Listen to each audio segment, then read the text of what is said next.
Midnight calls from conscience. Every night, I sit in the dim glow of the studio, the red on-air sign buzzing gently above my head. It's just me, my microphone, and the faceless voices that call into my show. You'd think after 10 years of hosting the midnight slot, I'd have heard it all. But last Tuesday, something changed.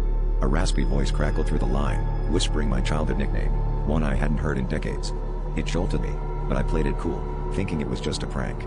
Yet, as the caller continued, describing the old oak tree in my backyard, a chill crept down my spine. How could they know this? The calls kept coming, each one more unsettling than the last. They spoke of forgotten moments, secrets I buried deep. My hands would tremble as I pressed the button to take the next call, dreading what might come through. One caller recounted the time I'd stolen my father's car and crashed it into a ditch. Another described the attic where I'd hidden my sister's favorite doll, leaving her to cry for days. Each voice was different, but they all had one thing in common, an otherworldly echo, as if speaking from a place beyond. I began to obsess over these voices, trying to trace the calls, but they never led anywhere. My producer thought I was losing it, and maybe I was.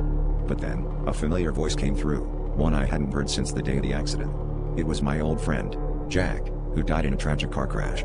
He spoke of our last conversation, the argument that had ended with slammed doors and screeching tires.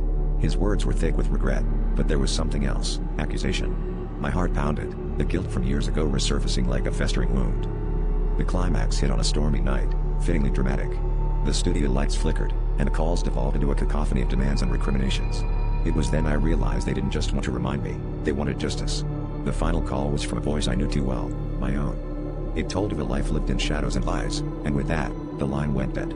I sat there in silence, the studio colder than a grave, understanding too late that my midnight callers were not just ghosts, they were my conscience, and they'd finally come to collect their due.